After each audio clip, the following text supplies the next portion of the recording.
Speak to like how is it robbing your potential? Like, I mean, I think, 'cause I mean, people can make any argument and whatever have you, but like just with this podcast and what your podcast and what your platform is all about, we want to see you do great things.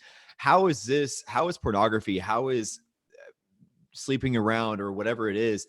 How is it robbing people from their potential? It's like you said, it's destroying their brain. So clearly, our brain controls everything in our mind and around the world. So like, how does that, like, speak to that, like, in potential and whatnot? How is it Yeah, robbing? absolutely. But I just want to make a comment here on that girl that you said you were having a conversation with. I think, that's exactly what you were talking about at the beginning, like the avoidance of truth. Here she is, like trying to convince you, but she's really trying to convince herself is what she's doing. And anytime you say, I need to do, like, I have to watch porn in order, if you ever say I have to do X in order to achieve Y, that should be a major red flag that there's something going on in your life. That is the definition of addiction. If I need X to achieve X, that means this first X I am addicted to, because I can't achieve the other thing.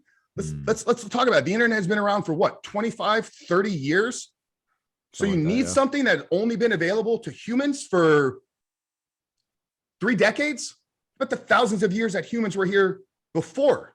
So there's not a need for it. You've conditioned and programmed, and now your brain needs it because you've created these neural pathways and neural connections. Yeah, we talk about, the processing kind of, executive function, this part of our brain that gets impacted. It's the prefrontal cortex. This is the part of the brain that separates us from every other species on the planet. We are the only species that has the ability to have rational thinking, that has the ability to process issues, that has the ability to plan for the future. Other animals don't have that. And that's the part of the brain that gets hijacked and gets destroyed by consuming pornography. So it's literally stealing away a portion of your humanity. I mean, that sounds like a really, really profound statement, but hopefully the way that I explained it makes a lot of sense.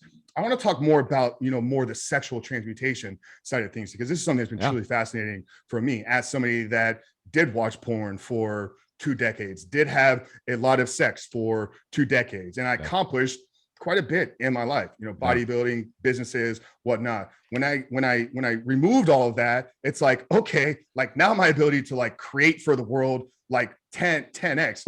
And I think if we looked at the act of sex, is like, what is it actually for? Yeah, sex feels good. There's a pleasure component. That's there so that you want to continue to sleep with your one partner, so it feels good. But the act of sex is for the creation of a other human being. Think about it. Like when 2 people come together and create another human being, it's the greatest miracle in the world. You had the ability with one other person to bring a life into this world. Now that means that there's an energy tied to the act of what you're doing. There's an energy component to what you're releasing to it. So you could either use that energy to create life, to bring another person into the world, or you could waste it by blowing your load into a towel or a napkin or sock or whatever it is, but that's not life-giving.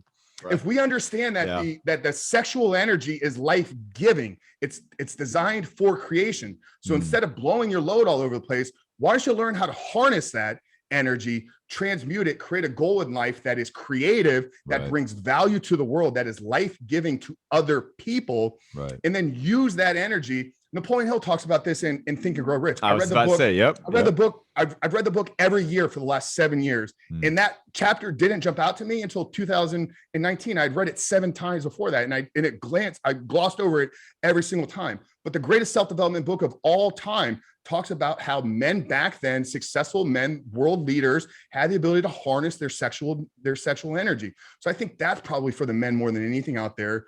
If you feel like you're stuck or you're not going anywhere or you can't achieve or accomplish anything because you're blowing your load every day, 6, 7, 8 times a day, whatever it was, the number that you said at the beginning, learn to harness that. You don't need porn. You don't need to masturbate. You don't need to release. Learn to harness that energy, create something that is life-giving to others, create something that is of value, that is a service to the world, that is more aligned with the person that you were created, that's harnessing your natural God-given gifts.